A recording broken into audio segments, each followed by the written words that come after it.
Hello aspirants, once again most welcome to Currentnomics YouTube channel. और आज हमारे weekly schedule का तीसरा दिन है और आज हम डिस्कस करेंगे science and technology series for UPSC and RPSC. जितने भी इम्पोर्टेंट क्वेश्चंस यहाँ से बनेंगे हम पूरा का पूरा होलिस्टिक कवरेज यहाँ पर करेंगे। Prelims as well as mains दोनों को हम यहाँ पर कवर करेंगे। और आज हम स्टार्ट करने जा रहे हैं डिफेंस टेक्नोलॉजी, रक्षा प्रौद्योगिकी के बेसिक्स पार्ट से। तो आज हम डिस्कस करेंगे इंडिया के मिसाइल प्रोग्राम के बारे में, स्पेशली कुछ टर्मिनोलॉजी के बारे में। बैलिस्टिक मिसाइल क्या होती है, क्रूज मिसाइल क्या होती है, मिसाइल के टाइप्स क्या होते हैं, तो वन बाय वन सारी चीज़ों का हम डिस्कशन करेंगे। आइए हम स्टार्ट करते हैं। करंटनॉमिक्स यूट्यूब चैनल की तरफ से word map series, weekly current MCQ series, toppers guidance, take off series और राजस्थान बजट की सीरीज आप देख सकते हैं। अपने सभी दोस्तों को शेयर कर सकते हैं, ठीक है। तो ये हमारा वीकली शेड्यूल है जहां पर आज हम वेडनेसडे को स्टार्ट कर रहे हैं साइंस एंड टेक्नोलॉजी वाला पार्ट, ठीक है। कल हमारी राजस्थान ज्योग्राफी की जो सीरीज थी जिसमें हम कवर कर रहे हैं मैपिंग पार्ट के साथ साथ, अक्षिता मैम के द्वारा वो सीरीज है, काफ़ी फ्रूटफुल है। सब लोग उस वीडियो को ज़रूर देखें। तो देखो, सबसे पहले हम बात करेंगे सिलेबस का, हम एनालिसिस करेंगे। यहाँ पर माइक्रो एनालिसिस हम सिलेबस का करेंगे। तो आप देख सकते हो, सबसे पहले मैं बात कर रहा हूँ यूपीएससी के प्रीलिम्स सिलेबस वाला पार्ट, जहाँ पर आप देखोगे जनरल साइंस वाला पार्ट है, जहाँ पर साइंस वाला पार्ट जो बेसिक्स है प्लस साइंस एंड टेक्नोलॉजी वाला पार्ट दोनों पूछा जाता है। Specially DRDO, ISRO, biotechnology, nano technology, space technology, इनसे रिलेटेड काफ़ी सारे सवाल यहाँ पर पूछे जाते हैं। ये प्रीलिम्स वाला पार्ट है। आरएस प्रीलिम्स में भी आप देख सकते हो, RS science and technical tech का जो प्रीलिम्स सिलेबस है उसमें आप देख सकते हो डिफेंस टेक्नोलॉजी अलग से मेंशन है, टाइप्स ऑफ मिसाइल्स के बारे में, ठीक है। काफ़ी सारे क्वेश्चंस यहाँ से पूछे जाते हैं और साथ में हम इसको करंट से भी लिंक करेंगे, ठीक है। ये तो था हमारा प्रीलिम्स का सिलेबस। अब आप देख सकते हो मेंस का सिलेबस। सबसे पहले यूपीएससी मेंस का सिलेबस आपके सामने है, जहाँ पर आप देखोगे achievement of Indians in science and technology, indigenisation of technology, जहाँ पर सारी की सारी टेक्नोलॉजी को स्वदेशी रूप से बनाना, चाहे वो स्पेस हो, चाहे वो डिफेंस हो, चाहे वो न्यूक्लियर हो, चाहे बायोटेक हो, चाहे नैनोटेक हो। तो ये भी क्वेश्चन डायरेक्टली यहाँ पर पूछे जाते हैं। आप देख सकते हो इसका सब कैटेगराइजेशन। ये यूपीएससी का बात कर रहा हूँ मैं, जहाँ पर defence, nuclear, space, nanotech, biotech, IT सब अलग अलग सब हेड्स में दिए गए हैं। तो आज हम डिफेंस का स्टडी करेंगे। साथ में आरएस का सिलेबस भी आप देख सकते हो। आरएस के अंदर आपके 4 पेपर्स होते हैं। उसके अंदर आप देखोगे पेपर 2 के अंदर, कौन से पेपर के अंदर, जीएस 2 के अंदर, जीएस 2 की यूनिट सेकंड, ठीक है, जीएस 2 की यूनिट सेकंड, जहाँ पर आपको आपका एथिक्स वाला पार्ट और साइंस वाला पार्ट मिलेगा। उसके अंदर आप देख सकते हो डिफेंस का पूरा एक पोर्शन दिया हुआ है, जहाँ पर आप देखोगे टाइप्स ऑफ मिसाइल्स के बारे में, इंडिया मिसाइल प्रोग्राम के बारे में, जितने भी केमिकल एंड बायोलॉजिकल वेपन्स है, और इम्पोर्टेंट चीज़ डीआरडीओ का क्या रोल है वेरियस फील्ड्स के अंदर, वो भी आपको यहाँ पर देखने को मिलेगा। तो ये तो हुई आपके सिलेबस की बात, जो हम यूपीएससी और आरपीएससी के दोनों को यहाँ पर कवर करेंगे, प्रीलिम्स का पार्ट भी और मेंस का पार्ट भी, ठीक है। अब स्टार्ट करते हैं हम हमारा डिफेंस टेक्नोलॉजी के बेसिक्स पार्ट से। तो ध्यान से समझिएगा सब लोग, ठीक है। हम काफ़ी बिल्कुल बेसिक से स्टार्ट करेंगे। सबसे पहले हम जानेंगे कि ये रक्षा प्रौद्योगिकी है क्या। यहाँ पर आप देखोगे एक वर्ड हम यूज़ कर रहे हैं, डिफेंस। डिफेंस का मतलब होता है राष्ट्रीय सुरक्षा या देश की सुरक्षा के लिए जो भी चीज़ें यहाँ पर हम अप्लाई करते हैं। यहाँ पर हम बात करेंगे सारी की सारी लेटेस्ट एंड इमर्जिंग टेक्नोलॉजी के बारे में, जिससे हम अपने राष्ट्र की सुरक्षा कर सकते हैं। तो आप देखोगे defence technology covering A range of commercial technologies, ठीक है। इसमें आप देखोगे मिलिट्री से रिलेटेड जितनी भी प्रैक्टिसेस हैं, ठीक है, जो हमारी रक्षा के लिए, हमारी सुरक्षा के लिए महत्वपूर्ण योगदान दे सकती है, उन सबको हम यहाँ पर सम्मिलित करेंगे हमारी डिफेंस टेक्नोलॉजी के अंदर। चाहे आपकी मिलिट्री से रिलेटेड टेक्नोलॉजी हो, चाहे आपके वेपन्स, वेपन्स मतलब आपके हथियार, इसमें सब टाइप के वेपन्स आएंगे, आपके ट्रेडिशनल भी आएंगे, आपके न्यूक्लियर भी आएंगे, और जो मॉडर्न वेपन्स है उनको भी हम यहाँ पर यूज़ करेंगे। जितने भी इक्विपमेंट्स हम यहाँ पर देख रहे हैं, स्ट्रक्चर्स आप यहाँ पर देख रहे हो, जितने भी व्हीकल्स यूज़ किए जाते हैं, किसके लिए, वॉरफेयर के लिए। आप देखोगे जब भी युद्ध की संभावनाएं बनती है तो हमारी जो रक्षा प्रौद्योगिकी है वो हमें सुरक्षा प्रदान करती है। तो आप देखोगे डिफेंस टेक्नोलॉजी के अंदर वो सारी टेक्नोलॉजी का हम यूज़ करते हैं। इसमें आप देखोगे कॉम्बैट मतलब हम जिसके लिए युद्ध करते हैं या देश की सुरक्षा के लिए, रिपेयर और रिप्लेनिश। रिपेयर और रिप्लेनिश का मतलब कि बेसिकली हम इस टेक्नोलॉजी के माध्यम से हमारी चीज़ों को रिपेयर भी कर सकते हैं और उसको वापस से बना भी सकते हैं। और आपने नाम सुना होगा, मेक इन इंडिया के माध्यम से हम डिफेंस प्रोडक्शन को काफ़ी ज़्यादा बढ़ावा दे रहे हैं। डिफेंस इंडस्ट्रियल कॉरिडोर कॉरिडोर्स की भी स्थापना की जा रही है। आपने नाम सुना होगा यूपी के अंदर, आपने नाम सुना होगा तमिलनाडु के अंदर, जहां पर हम डिफेंस इंडस्ट्रियल कॉरिडोर की स्थापना करने जा रहे हैं। साथ में एक और वर्ड में यहाँ पर आपको नाम दूंगा जो करंट से काफ़ी रेलेवेंट है, आप घर जाकर इसको थोड़ा सा पढ़ना। What is missile technology control regime, MTCR। ये इंपॉर्टेंट इसलिए है क्योंकि भारत अब MTCR का भी मेंबर बन चुका है। तो क्रक्स में अगर आपसे कोई पूछता है कि व्हाट इज डिफेंस टेक्नोलॉजी, तो वो सारी न्यू इन्वेंशंस, वो सारी थिंकिंग प्रैक्टिसेस जिसके माध्यम से देश की सुरक्षा या राष्ट्रीय सुरक्षा को हम क्या कर सकते हैं, और ज़्यादा एनहांस कर सकते हैं, और ज़्यादा सुदृढ़ बना सकते हैं। इसके अंदर डिफरेंट टाइप के वेपन्स आपको देखने को मिलेंगे, डिफरेंट टाइप की मिसाइल्स आपको देखने को मिलेगी, डिफरेंट टाइप के इक्विपमेंट्स आपको देखने को मिलेंगे, डिफरेंट टाइप के व्हीकल्स आपको देखने को मिलेंगे। आपने देखा होगा काफ़ी सारी हम टैंक्स यूज़ करते हैं, सबमरीन्स यूज़ करते हैं, मिसाइल्स यूज़ करते हैं। तो ये सारा का सारा जो पार्ट है ये आता है आपका डिफेंस टेक्नोलॉजी के अंदर। और स्पेसिफिकली हम यहाँ पर बात करेंगे सबसे पहले मिसाइल टेक्नोलॉजी के बारे में कि मिसाइल टेक्नोलॉजी किस तरह से देश की सुरक्षा को सुदृढ़ आधार प्रदान करती है, एक मजबूत स्तंभ प्रदान करती है। तो आइए हम स्टार्ट करते हैं। करंट की दो चीज़ों से भी मैंने आपको रिलेट किया है, आप अपने नोट्स में डाल लेना कि आपको ये देखना है what is defence industrial corridor, and second thing what is MTCR, जिसकी फुल फॉर्म है मिसाइल टेक्नोलॉजी कंट्रोल रेजिम। ठीक है, ये भी आप अपने नोट्स में डाल लीजिएगा। अब देखते हैं, अब आप देखोगे हम बात कर रहे हैं डिफेंस के बारे में। तो डिफेंस से रिलेटेड हमारा ऑर्गेनाइजेशन कौन सा है जो डिफेंस से रिलेटेड रिसर्च हुआ, इसको मॉनिटर करना हुआ, इसको रेगुलेट करना हुआ। जैसे आपने नाम सुना होगा स्पेस टेक्नोलॉजी में हम बात करते हैं इसरो की, ठीक है, इंडियन स्पेस रिसर्च ऑर्गेनाइजेशन। वैसे ही हम बेसिकली अगर डिफेंस की बात कर रहे हैं तो हम बात करते हैं DRDO की।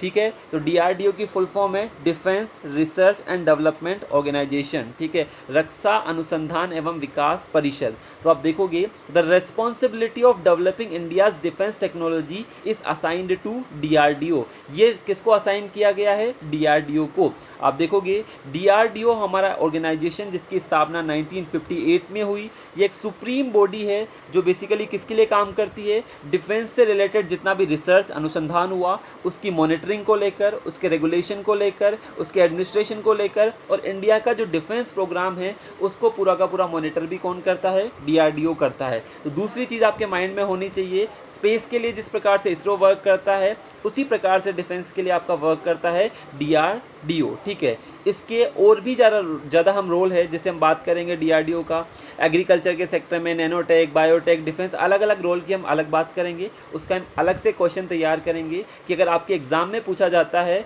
5 मार्क्स, 10 मार्क्स या 15 मार्क्स में कि what is the role of DRDO in particularly defence sector या अदर एस्पेक्ट्स, तो उसको हम अलग से यहाँ पर तैयार करेंगे। ठीक है, अब हम बात करते हैं सबसे पहले मिसाइल टेक्नोलॉजी की। ठीक है, मिसाइल टेक्नोलॉजी की बात करने से पहले आपको कुछ इसके बेसिक समझने होंगे। जैसे आपसे कोई पूछ लेता है कि मैक 5 क्या होता है, आपसे कोई पूछ लेता है बैलिस्टिक मिसाइल क्या होता है, आपसे कोई पूछ लेता है क्रूज मिसाइल क्या होता है, आपसे अलग अलग टाइप की चीज़ें पूछी जाएगी। जिससे आपसे पूछा जाएगा शॉर्ट टर्म मिसाइल क्या होती है, लॉन्ग रेंज मिसाइल क्या होती है। तो इन टर्मिनोलॉजी के बारे में सबसे पहले हम अध्ययन यहाँ पर करेंगे। तो सबसे पहले आप देखोगे जो मिसाइल टेक्नोलॉजी का डेवलपमेंट इंडिया में स्टार्ट हुआ था वो 1960s के अंदर हमारा डेवलपमेंट स्टार्ट हुआ था।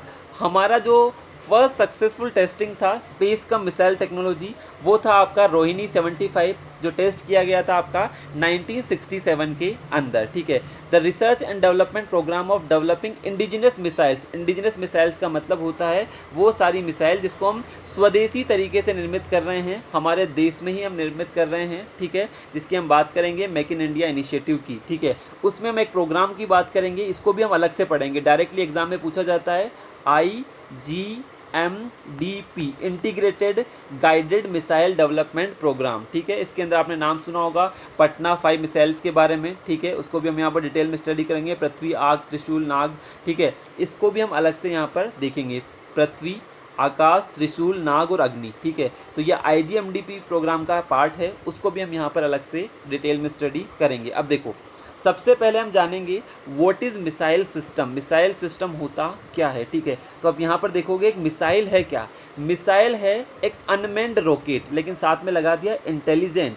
इंटेलिजेंट का मतलब आप इसको क्या देते हो, कुछ टारगेट देते हो, क्योंकि मिसाइल का क्या होता है, एक टारगेट होता है, प्री डिटरमाइंड टारगेट होता है जिसको उसको क्या करना होता है, हिट करना होता है। तो एक मिसाइल क्या है, एक इंटेलिजेंट अनमैन्ड रॉकेट है, इसमें कोई आदमी नहीं होता, designed to carry payload to a designated point. ठीक है, ये क्या कैरी करता है, एक पेलोड कैरी करता है। पेलोड का मतलब कोई भार, कोई वजन। ठीक है, with an aim of destroying the object target, जिसका एम क्या होता है, उद्देश्य क्या होता है, जिस भी टारगेट को टारगेट करने के लिए इसको भेजा गया है उसको नष्ट करना। तो सिंपल सी चीज क्या हुई, अगर आपसे कोई पूछता है मिसाइल क्या है, एक रॉकेट है, ठीक है, जिसमें कोई आदमी नहीं है, बट वो क्या है, इंटेलिजेंट रॉकेट है, जिसका काम क्या है, किसी पेलोड या किसी भार को एक जगह से दूसरी जगह कैरी करना, और उस भार का उद्देश्य क्या है, उस टारगेट को हिट करना जिसके लिए उसको बनाया गया है। ठीक है, तो missile is design keeping in mind it's target, इसके टारगेट को माइंड में रख के बनाया जाता है। इसकी ट्रेजेक्ट्री मतलब सोचो आपने यहाँ से मिसाइल छोड़ी, तो यहाँ पर अगर उसने किसी टारगेट को हिट किया तो ये क्या होगी, उसकी ट्रेजेक्ट्री मतलब उसका पाथ कैसा होगा। उसके अलावा उसकी रेंज क्या होगी, शॉर्ट रेंज होगी, 200 किलोमीटर होगी, 300 होगी, 500 होगी, 1000 होगी। उसकी वेलोसिटी कितनी होगी, ठीक है, हमने जो उसको लॉन्च किया उसकी इनिशियल वेलोसिटी कितनी होगी। उसका लॉन्च प्लेटफॉर्म क्या होगा, लॉन्च प्लेटफॉर्म का मतलब इसको आप जमीन से लॉन्च कर रहे हो, इसको आप समुद्र से लॉन्च कर रहे हो, इसको आप हवा से लॉन्च कर रहे हो, तो कहाँ से आप इसको लॉन्च कर रहे हो, ये सारी चीज़ें हम माइंड में रखते हैं जब मिसाइल को हम डेवलप करते हैं। तो this is all about the missile system. ठीक है, अब देखो, अब हम यहाँ पर बात करेंगे मिसाइल्स, काफ़ी अलग अलग टाइप की मिसाइल्स आपको देखने को मिलेगी। आज के हम लेक्चर में बात करेंगे difference between ballistic and cruise missiles, जो आपके एग्जाम में काफ़ी बार पूछा जाता है। तो आप देखोगे, अगर मैं टाइप की बात कर रहा हूँ तो टाइप भी अलग अलग टाइप से हो सकते हैं। अगर आप देखोगे लॉन्च के अकॉर्डिंग, सबसे पहले तो बात कर रहा हूँ मैं क्लासिफिकेशन ऑफ मिसाइल्स की, हम जिसमें बात करेंगे क्रूज मिसाइल के बारे में और बैलिस्टिक मिसाइल के बारे में। अब क्रूज मिसाइल के भी अलग अलग टाइप हो सकते हैं। अगर आपसे कोई पूछता है what is subsonic cruise missile, what is supersonic cruise missile, what is hypersonic cruise missile, तो आप देखोगे क्रूज के भी मैंने 3 पार्ट यहाँ पर कर दिए। बैलिस्टिक के भी अलग अलग पार्ट होते हैं। What is tactical ballistic missile, what is theatre ballistic missile, what is short range ballistic missile, what is medium range ballistic missile, what is intermediate. तो अलग अलग ये रेंज होती है जिसके अकॉर्डिंग बैलिस्टिक मिसाइल को भी क्लासिफाई किया गया है। ठीक है, उसके अलावा लॉन्चिंग के अकॉर्डिंग भी अलग अलग टाइप हो सकती है। जैसे आप देखोगे, एक मिसाइल मैंने लॉन्च की सरफेस टू सरफेस पे, ठीक है, अगर ये कोई मिसाइल मैं लॉन्च कर रहा हूँ, ठीक है, सरफेस से लॉन्च की और इसने किसको हिट कर दिया, सरफेस के किसी ऑब्जेक्ट को हिट कर दिया, तो ये क्या होगी आपकी सरफेस टू सरफेस। कुछ होगी आपकी सरफेस टू एयर, मैंने सरफेस से लॉन्च की और एयर में जाके इसने हिट कर दिया। कुछ होगी आपकी सरफेस टू सी, आपने सरफेस से लॉन्च किया इसको और इसने कहां पर जाकर हिट कर दिया, किसी वाटर बॉडी के अंदर जाकर हिट कर दिया। कुछ होगी एयर टू सरफेस। तो अलग अलग टाइप होगी कि किस टाइप से उसको लॉन्च किया जा रहा है। ठीक है, तो ये अलग अलग टाइप का हम यहां पर अध्ययन करेंगे। अभी आप एक बार ये चार्ट देख सकते हैं और सबसे पहले हम स्टार्ट करेंगे क्रूज और बैलिस्टिक मिसाइल के डिफरेंस के बारे में, which is very important for the examination point of view. ठीक है, तो आप देखिए यहाँ पर सबसे पहले हम बात करते हैं बैलिस्टिक मिसाइल के बारे में। प्रोग्राम पढ़ने से पहले, IGMDP प्रोग्राम पढ़ने से पहले हम यह जानेंगे व्हाट इज बैलिस्टिक मिसाइल। ठीक है, तो आप यहाँ पर देखोगे कि बैलिस्टिक मिसाइल होती क्या है। सबसे पहले तो हम बात कर रहे हैं बैलिस्टिक मिसाइल के बारे में, तो ध्यान रखना, ध्यान से समझना। बैलिस्टिक मिसाइल एक ट्रेजेक्ट्री फॉलो करता है जिसका नाम है बैलिस्टिक ट्रेजेक्ट्री। अब आप बोलोगे सर ये बैलिस्टिक ट्रेजेक्ट्री होती क्या है। आपने कभी बॉल को ऊपर फेंका होगा, आपने इस टाइप का देखा होगा पैराबोलिक पाथ, ठीक है, आपने इस टाइप का पाथ जरूर देखा होगा। सोचो आपने यहाँ से मिसाइल को लॉन्च किया, यहाँ से घूमती हुई यहाँ पर उसने किसी टारगेट को हिट कर दिया। ठीक है, तो इस पाथ को हम क्या बोलते हैं, बैलिस्टिक ट्रेजेक्ट्री। ठीक है, अब यहाँ पर आप देखोगे जो बैलिस्टिक मिसाइल है, ठीक है, ध्यान से सुनना, काफ़ी सारे डिफरेंसेस आपको यहाँ पर क्लियर होंगे जब मैं बैलिस्टिक मिसाइल के बारे में बताऊंगा। तो आप देखो, सबसे पहले तो ये कौन सी ट्रेजेक्ट्री, ट्रेजेक्ट्री का मतलब इसका पाथ कैसा होगा। ठीक है, इसका पाथ होगा परवलयाकार, पैराबोलिक पाथ या बैलिस्टिक ट्रेजेक्ट्री इसको बोल सकते हो। इसका ऑब्जेक्टिव क्या होगा, 1 और मोर वॉरहेड्स टू प्रीडिटरमाइन टारगेट। वॉरहेड का मतलब जो भी पेलोड या जो भी आपने इसको भेजा है, इसके अंदर आपने कोई पेलोड रखा होगा, इसके अंदर आपने कोई वॉरहेड रखा होगा जो किसको हिट करेगा, पर्टिकुलर किसी टारगेट को हिट करेगा। तो ध्यान रखना, जो भी आपका प्री डिटरमाइंड टारगेट होगा, ध्यान रखना इसमें आप टारगेट चेंज नहीं कर सकते बार बार, जो भी आपने टारगेट फिक्स कर दिया उसी टारगेट को ये हिट करेगी। तो जो भी आपका प्री डिटरमाइंड टारगेट है वो टारगेट एक से ज़्यादा भी हो सकते हैं। ठीक है, है। ध्यान रखना, जो आपकी बैलिस्टिक मिसाइल है एक से ज़्यादा टारगेट को भी हिट कर सकती है। तो ये मिसाइल की खास बात, पाथ कैसा हुआ, परवलयाकार पाथ आप यहाँ पर डायग्राम में देख सकते हो। ये वाला पाथ होगा आपका, सोचो ये आपकी बैलिस्टिक मिसाइल है, आपने लॉन्च की इसको, ये अलग अलग टारगेट्स को हिट कर सकती है, ठीक है। इसमें अलग अलग पेलोड हो सकते हैं, वो अलग अलग टारगेट को हिट कर सकते हैं, ठीक है। लेकिन इसका पाथ कैसा हुआ आपका, एक पैराबोलिक या परवलयाकार, जिसको हम बैलिस्टिक ट्रेजेक्ट्री बोलते हैं, ऐसा पाथ इस मिसाइल का आपको देखने को मिलेगा, ठीक है। आप देख सकते हो ये मिसाइल यहाँ से गई और इसने इसको हिट कर दिया, that is the ballistic trajectory, ठीक है। लेकिन जब आप बात करोगे क्रूज मिसाइल की, उसमें थोड़ा सा डिफरेंस आपको मैं दिखाऊंगा अभी, बट पहली आप चीज़ समझना। दूसरी चीज़ समझना, इसको अपन जो बैलिस्टिक मिसाइल को हम भेजते हैं, ये अर्थ की हाई लेयर्स में हम भेजते हैं। इसका जो रेंज होती है वो काफ़ी लॉन्ग रेंज के लिए इसको सेंड किया जाता है। और मैक्सिमम टाइम आप देखोगे, इसमें एक सबसे इंपॉर्टेंट चीज़ मैं आपको बताता हूँ, ये मैंने आपको बताई, it follows the path of a ball thrown upwards which falls down. ये उसी तरह का पाथ फॉलो करेगी। जब आप किसी बॉल को ऊपर फेंकते हो तो जिस पाथ से होती हुई नीचे आती है, उसी पाथ को ये मिसाइल आपकी फॉलो करेगी। दूसरी चीज़ सबसे इंपॉर्टेंट इस मिसाइल की आपको देखने को मिलेगी, ये मिसाइल जो, इस मिसाइल का जो पूरा का पूरा लॉन्चिंग टाइम होगा, ठीक है, तो इसको सिर्फ इनिशियल वेलोसिटी और इनिशियल फ्यूल की ही रिक्वायरमेंट होती है। बाद में ये कैसे मूव करती है, बाद में ये मूव करती है ग्रेविटी के इफेक्ट से, ठीक है, बाद में ये मूव करती है एयर रेजिस्टेंट के इफेक्ट से, बाद में ये मूव करती है मोशन ऑफ अर्थ या कोरोलिस फोर्स की उपस्थिति के कारण। इसका मतलब क्या हुआ, इस मिसाइल को पूरी टाइम फ्यूल आपको रिक्वायर नहीं होगा, जबकि क्रूज मिसाइल को स्टार्टिंग से लेकर एंड तक आपको फ्यूल रिक्वायरमेंट देनी होगी। तो आप देखोगे यहाँ पर, since it depends on gravity, gravity मतलब आपका गुरुत्वाकर्षण बल, since it depends on gravity to reach its target, it's called a ballistic missile, इसलिए इसको बैलिस्टिक मिसाइल कहा जाता है। इसको सिर्फ आपको एक इनिशियल वेलोसिटी देनी होती है, बाद में ये अपने आप ग्रेविटी के इफेक्ट से या अर्थ के इफेक्ट से ये यहाँ पर मूव करेगी। साथ में आप देखोगे जो बैलिस्टिक मिसाइल है कैन ट्रेवल एक्सट्रीमली क्विकली, बहुत तेजी से मूव करती है, ठीक है।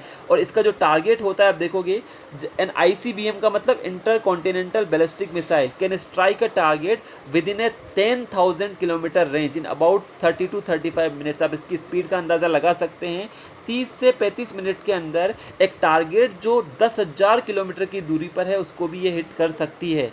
और इसकी स्पीड आप देखोगे with terminal speed of over 5000 metre per second, एक सेकंड के अंदर 5000 मीटर ये जा सकती है। तो बैलिस्टिक मिसाइल को इंटरसेप्ट करना काफ़ी हार्ड होता है। इंटरसेप्ट करने का मतलब इनका पता लगाना। अगर सोचो आज मैंने पर्टिकुलर किसी कंट्री की तरफ मिसाइल लॉन्च की है, तो जो आपकी बैलिस्टिक मिसाइल्स होती है उसको इंटरसेप्ट करना काफ़ी डिफ़िकल्ट होता है, जबकि क्रूज मिसाइल्स को इंटरसेप्ट इससे कंपैरिजन में आसानी से इंटरसेप्ट किया जा सकता है। तो ये भी इसकी खास बात है कि much harder to intercept than cruise missile due to much shorter time available, क्योंकि काफ़ी कम टाइम होता है। आप सोचोगे अगर 30 मिनट के अंदर ये 10,000 किलोमीटर ट्रेवल कर सकती है तो कितना कम टाइम मिलेगा इसको इंटरसेप्ट करने के लिए, ठीक है, साथ में, ठीक है। ये चीज़ आपको क्लियर हुई। अभी मैं आपको डिफरेंस भी सिखाऊंगा ताकि आप दोनों को कंपेयर कर सकेंगे। साथ में आप देखोगे जो इसकी अलग अलग टाइप की रेंज आपको देखने को मिलेगी। कुछ एग्जांपल्स आप देख सकते हो, जो पृथ्वी 1 हुआ, आपका पृथ्वी 2 हुआ, अग्नि 1 हुआ, अग्नि 2 हुआ, धनुष, ये सब मिसाइल्स है जो बैलिस्टिक मिसाइल्स आपकी देखने को मिलेगी। साथ में आप देखोगे ballistic missiles are some of most feared weapons available despite the fact that cruise missiles are cheaper, more mobile and more versatile. Cruise missiles क्या होती है as compared to ballistic missile से चीपर होती है। मोबाइल का मतलब अपने path को भी चेंज कर सकती है, क्रूज मिसाइल अपने पाथ को भी चेंज कर सकती है, बट ये जो बैलिस्टिक मिसाइल होगी इसका पाथ चेंज नहीं होगा। साथ में आप देखोगे long and medium range ballistic missiles are generally design to deliver nuclear weapons, nuclear weapons को डिलीवर करने के लिए लॉन्ग और medium range ballistic missiles design की जाती है। Their payload is too limited than conventional explosive to be cost effective. इनका payload क्या होता है, लिमिटेड होता है, ठीक है। तो अब देखो यहाँ पर आपको क्या क्या चीज़ क्लियर हुई मैं आपको बताता हूँ। और एक और चीज़ ध्यान रखना, जो बैलिस्टिक मिसाइल होती है मैक्सिमम टाइम अर्थ के एटमॉस्फेयर के बाहर ट्रेवल करेगी, जबकि क्रूज मिसाइल अर्थ के एटमॉस्फेयर के अंदर ही रहेगी। आप यहाँ पर एक बार देखोगे जो मैंने आपको बताया था पाथ के बारे में, टारगेट्स के बारे में, ठीक है। तो एक बार आप यहाँ पर टाइप्स देख सकते हैं बैलिस्टिक मिसाइल्स की क्या क्या टाइप्स होगी। पहली चीज़ मैंने आपको बताया, पहली type short range. Short range को आप टैक्टिकल बैलिस्टिक मिसाइल्स भी बोल सकते हो, जिसकी रेंज होगी 300 किलोमीटर से 1000 किलोमीटर। मतलब एक ऐसी बैलिस्टिक मिसाइल जो किसी वॉरहेड को या किसी भी युद्ध सामग्री को 300 से 1000 किलोमीटर तक भेजने में सक्षम है, उसको हम बोलेंगे शॉर्ट रेंज या टैक्टिकल बैलिस्टिक मिसाइल। वो मिसाइल जो 1000 से 3500 किलोमीटर तक किसी वॉरहेड या पेलोड को सेंड कर सकती है, उसको हम बोलेंगे थिएटर बैलिस्टिक मिसाइल या मीडियम रेंज बैलिस्टिक मिसाइल। एक ऐसी मिसाइल जो लॉन्ग रेंज बैलिस्टिक मिसाइल होगी या जिसको इंटरमीडिएट रेंज भी बोला जाता है, ठीक है, वो मिसाइल 3500 से 5500 किलोमीटर तक अपने पेलोड को भेजने में सक्षम होगी या अपने किसी युद्ध सामग्री को भेजने में सक्षम होगी। और एक मिसाइल होती है जिसको हम बोलते हैं इंटर कॉन्टिनेंटल बैलिस्टिक मिसाइल, जो 5500 किलोमीटर से ज़्यादा दूरी तक किसी युद्ध सामग्री को भेजने में सक्षम है। तो these are the types of ballistic missiles. आपके एग्जाम में भी पूछा जा सकता है कि what are the types of ballistic missile. आप सिंपल याद रख सकते हो, short range, medium range, intermediate या लॉन्ग रेंज, और लास्ट में आपकी इंटर कॉन्टिनेंटल बैलिस्टिक मिसाइल। ठीक है, साथ में रेंज याद रखना काफ़ी सिंपल है, पहली 1000 तक जाएगी, दूसरी 3500 तक है, तीसरी 5.5 है और 5.5 से ज़्यादा वाली आपकी रेंज होगी जो बैलिस्टिक मिसाइल्स को लेकर होगी। ठीक है, ये थी आपकी बैलिस्टिक मिसाइल्स। अभी हम दोनों को अलग अलग पढ़ेंगे, अभी लास्ट में मैं दोनों को कंपेयर भी करूंगा ताकि आपके माइंड में पूरी की पूरी पिक्चर क्लियर हो जाएगी। अभी तक हमने क्या सीखा, अगर आपसे कोई पूछता है व्हाट इज बैलिस्टिक मिसाइल, तो पहली चीज़ आप बोलोगे बैलिस्टिक मिसाइल एक पाथ फॉलो करती है जिसको हम बैलिस्टिक पाथ या पैराबोलिक पाथ या परवलयाकार पाथ बोलते हैं। इसका एक प्री डिटरमाइंड टारगेट होता है, जो मैंने आपको समझाया, पाथ फॉलो किया, प्री डिटरमाइंड टारगेट होगा, पहले से इसका टारगेट निर्धारित है, अपनी बीच में डायरेक्शन चेंज नहीं कर सकती, इसका पाथ सेम होगा। ठीक है, लेकिन ये अलग अलग टारगेट को हिट कर सकती है, यहाँ से ये इस टारगेट को भी हिट कर सकती है, यहाँ से इस टारगेट को भी हिट कर सकती है, मतलब ये मल्टीपल टारगेट्स को हिट कर सकती है एट ए टाइम। ठीक है, तो ध्यान रखना, मल्टीपल टारगेट हिट करने की इसकी कैपेसिटी होती है। साथ में मैंने आपको बताया जो बैलिस्टिक मिसाइल है स्पेशली मैक्सिमम टाइम अर्थ के एटमॉस्फेयर के बाहर ही ट्रेवल करेगी, जबकि क्रूज मिसाइल अर्थ के एटमॉस्फेयर के अंदर ही आपको देखने को मिलेगी। ये भी चीज़ आपको यहाँ पर ध्यान रखनी है। साथ में इसके टाइप्स भी आपको ध्यान रखने हैं, जैसे शॉर्ट रेंज हुआ, मीडियम रेंज हुआ, इंटरमीडिएट या लॉन्ग रेंज हुआ, और लास्ट में आपका इंटरकॉन्टिनेंटल बैलिस्टिक मिसाइल हुआ। ये इसकी रेंज भी आपको देखने को मिलेगी। ठीक है, साथ में जो इंपॉर्टेंट पॉइंट्स मैंने आपको ट्रेजेक्टरी के फॉर्म में बताया वो भी आपको ध्यान रखने हैं। अब दूसरी चीज़ हम देखते हैं व्हाट इज क्रूज मिसाइल। ठीक है, क्रूज मिसाइल में आपको जो चीज़ समझने को आएगी, आप देखोगे क्रूज मिसाइल, क्रूज का मतलब क्या है, आप ऐसे याद रखोगे क्रूज कर सकती है। ठीक है, क्रूज कर सकती है मतलब अपना पाथ बदल सकती है। ठीक है, तो आप यहाँ पर एक बार डायग्राम देखो, डायग्राम से आपको समझ में आएगा। दो मिसाइल आपको यहाँ पर देखने को मिलेगी डायग्राम के अंदर, one is ballistic missile and another is cruise missile. तो आप देखोगे ये आपका टारगेट है, ये क्या है, आपका टारगेट है, इसको आपको दो मिसाइल के द्वारा हिट करना है। एक तो आपकी क्रूज मिसाइल है और आपकी बैलिस्टिक मिसाइल है। आप देखोगे this is the path of ballistic missile. ठीक है, बैलिस्टिक मिसाइल का पाथ क्या होगा, फिक्स होगा, जबकि क्रूज मिसाइल अपने पाथ को चेंज कर सकती है, आप देख रहे हो, लेकिन फाइनली जाकर ये किसको हिट कर देगी, ये हिट कर देगी आपकी जो भी टारगेट इसको असाइन किया गया है। क्रूज मिसाइल में एक और फायदा होता है, अगर आपका टारगेट मूव करता है, टारगेट सोचो ऊपर से नीचे हो गया, या टारगेट मूव करता है, तो भी क्रूज मिसाइल आपकी क्या कर सकती है, उस टारगेट को हिट कर सकती है, क्योंकि ये क्या है, मोबाइल है, ये खुद अपने पाथ को चेंज कर सकती है या अपने पाथ को यहाँ से वेरी कर सकती है। तो ये भी चीज़ आपको यहाँ पर ध्यान में रखनी है कि क्रूज मिसाइल की ये स्पेशलिटी यहाँ पर होती है। तो एक बार आप पढ़ेंगे यहाँ पर, they are known specifically for the low level flight. ठीक है, और ध्यान रखना इन जो बैलिस्टिक मिसाइल है वो काफ़ी लंबी दूरी तक ट्रेवल कर सकती है, मैंने आपको बताया 10,000 किलोमीटर से भी ज़्यादा। बट आपकी जो क्रूज मिसाइल होगी उनको लो लेवल फ्लाइट बोला जाता है, कम दूरी के लिए इनको भेजा जाता है, क्योंकि ये मैक्सिमम टाइम अर्थ के एटमॉस्फेयर में ही रहती है। डिफरेंस देखना, एक अर्थ के एटमॉस्फेयर से ज़्यादा मैक्सिमम टाइम पर रहेगी, आप देखोगे which is staying relatively close to the surface of earth to avoid detection from anti-missile systems and are designed to carry large payloads with high precision। ठीक है, पेलोड तो लार्ज हो सकता है बट दूरी ज़्यादा लार्ज इसकी नहीं होगी। साथ में आप देखोगे जो क्रूज मिसाइल है कैन बी कैटेगराइज्ड बाय इसकी साइज के अकॉर्डिंग कैटेगराइज कर सकते हो, इसकी स्पीड के अकॉर्डिंग कैटेगराइज कर सकते हो, इसकी लॉन्चिंग के अकॉर्डिंग कैटेगराइज कर सकते हो कि इसको एयर से लॉन्च किया गया है, सरफेस से किया गया है, सबमरीन से किया गया है। साथ में एक क्रूज मिसाइल का एग्जाम्पल है ब्रह्मोस मिसाइल। ठीक है, तो आप देख सकते हो ये वो मिसाइल्स है जो डिज़ाइन की गई है किसको हिट करने के लिए, चाहे टारगेट स्टेशनरी हो या चाहे टारगेट आपका मूविंग हो। ठीक है, मैंने आपको बताया था कि जो आपकी बैलिस्टिक मिसाइल्स होती है वो किसी टारगेट को हिट करेगी जो आपका स्टेशनरी होगा। अगर ये टारगेट मूव करता है तो आपको लेना पड़ेगा क्रूज मिसाइल, क्योंकि वो अपनी ट्रेजेक्ट्री चेंज कर सकती है और किसी भी मूविंग टारगेट को भी ये क्या कर सकती है, हिट कर सकती है। ठीक है, अब आप देखो यहाँ पर ट्रेजेक्ट्री मैंने आपको जो सिखाई थी वो आप यहाँ पर देख सकते हो। This is the path of ballistic missile. ठीक है, this is the path of ballistic missile and this is the path of cruise missile. ठीक है, अब यहाँ पर एक और चीज़ आप देखोगे क्रूज मिसाइल के बारे में, मैंने आपको बताया था अलग अलग टाइप से कैटेगराइज किया जा सकता है। मैं यहाँ पर आपको एक टाइप सिखाऊंगा जो काफ़ी इंपॉर्टेंट है। यहाँ पर आपको देखने को मिलेगा सबसोनिक, सुपरसोनिक और हाइपरसोनिक के बीच में डिफरेंस। अगर आपसे कोई बोला जाता है किसी मिसाइल की स्पीड साउंड की स्पीड से कम है, ध्यान देना, अगर मैं आपसे बोलता हूँ किसी भी क्रूज मिसाइल की स्पीड यदि साउंड मतलब ध्वनि की स्पीड से कम है, जनरली आप देखोगे ध्वनि की स्पीड आप कितनी बोलते हो, 330 मीटर पर सेकेंड। ठीक है, लगभग यहीं पर आपको देखने को मिलेगी। अगर इस स्पीड से कम है, ठीक है, इस स्पीड से अगर कम होगा तो उसको मैं नाम दूंगा सबसोनिक मिसाइल। और एक और यूनिट में इसको कंसिडर किया जाता है मैक। मैक क्या है, आपकी साउंड की यूनिट है। तो अगर मैं आपसे बोलूं अगर किसी मिसाइल की स्पीड 1 मैक से कम है, ध्यान रखना 1 Mach is the speed of sound. ठीक है, आपको डिनोमिनेटर क्या लेना है, साउंड की स्पीड। 1 मैक को क्या बोलूंगा, स्पीड ऑफ साउंड। यदि किसी मिसाइल की स्पीड 1 मैक से कम है तो उसको मैं बोलूंगा सबसोनिक मिसाइल। तो आप देखोगे जो आपकी मिसाइल है slower then the speed of sound, अगर इनकी स्पीड 0.8 मैक के आसपास होती है या 1 मैक से कम है तो उसको मैं नाम देता हूं सबसोनिक।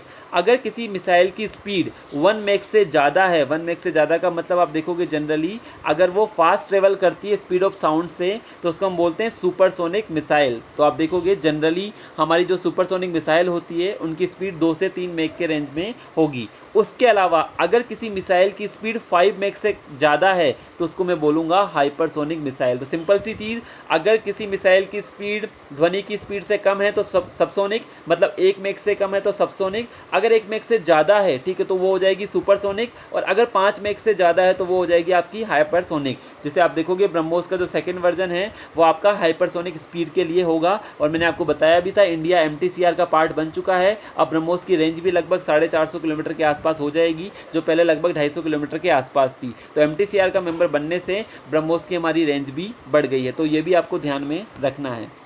अब लास्टली मैं आपको एक टेबल से डिफरेंस क्लियर कर देता हूं, अगर आपके एग्जाम में आता है 5 मार्क्स में पूछा जाता है तो सिंपल सी चीज़ आपको बतानी है। पहली चीज़ आप बोलोगे जो बैलिस्टिक मिसाइल है, ठीक है, बैलिस्टिक मिसाइल के लिए आप क्या बोलोगे, पहली चीज़ आप बोलोगे इसका जो पाथ होगा वो बैलिस्टिक या परवलयाकार पाथ होगा। जबकि जो क्रूज मिसाइल होगी वो बेसिकली अपने पाथ को नेविगेट कर सकती है, अपने पाथ को चेंज कर सकती है, अपने टारगेट को क्या कर सकती है, नेविगेट कर सकती है। तो आप देखो cruise missile locates its target और has a preset target and navigates the air. मैंने आपको बोला है कि जो प्री डिटरमाइंड टारगेट को भी हिट कर सकती है और टारगेट अगर मूव करता है तो भी उसको हिट कर सकती है। जबकि आप बोलोगे, और एक और चीज़ ध्यान रखना, इस मिसाइल की जो होती है क्रूज मिसाइल, इसको स्टार्टिंग से लेकर जब तक ये हिट नहीं करती तब तक इसको गाइड करना होता है, इसको हम गाइडेड मिसाइल बोलते हैं। जबकि जो आपकी बैलिस्टिक मिसाइल होती है, मैंने आपको बताया इनिशियल जब लॉन्च की जाती है तब तक ही इसका फ्यूल यूज होता है, तब तक ही इसको गाइड किया जाता है, बाद में ये अपने आप गाइड होती है। तो आप देखोगे ballistic missile is targeted as a projectile from a single launch force with not much added guidance. इसको ज़्यादा गाइडेंस की जरूरत नहीं पड़ती,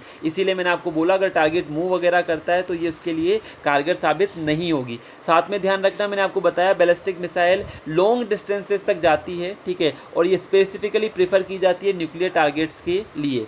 साथ में एक और चीज़ आप देखोगे, powered on it's way up only, initial level तक ही इसको पावर प्रोवाइड की जाती है, बाद में एक ग्रेविटेशनल फोर्स की वजह से ट्रेवल करती है। जबकि आप देखोगे जो आपकी क्रूज मिसाइल होती है उसको स्टार्टिंग से लेकर जब तक वो टारगेट को हिट नहीं करती तब तक उसको फ्यूल और अदर गाइडेंस प्रोवाइड किया जाता है। साथ में आप देखोगे, ये मैंने आपको बता दिया, हाई इनटू द एटमॉस्फेयर, और मैक्सिमम टाइम ये बेसिकली एटमॉस्फेयर से बाहर रहेगी, ठीक है, जबकि ये पूरे टाइम एटमॉस्फेयर के अंदर रहकर ही वर्क करती है। साथ में आप देखोगे जो मैंने आपको बताया कि ग्रेविटी टारगेट पर रिलाई करती है, जबकि ये ग्रेविटी पर रिलाई नहीं करती, ये पूरी तरह से किस पर वर्क करेगी, इसका जो भी इसको गाइड किया गया है इसके फ्यूल के अकॉर्डिंग ये पूरी तरह से यहाँ पर वर्क करती है। तो दोनों के बीच में आपको डिफरेंस बिल्कुल क्रिस्टल क्लियर होना चाहिए ताकि आप इजीली इनको आंसर यहाँ पर कर सकोगे, ठीक है। सबसोनिक और सुपरसोनिक की यहाँ टेबल भी दिखाई सिखाई है।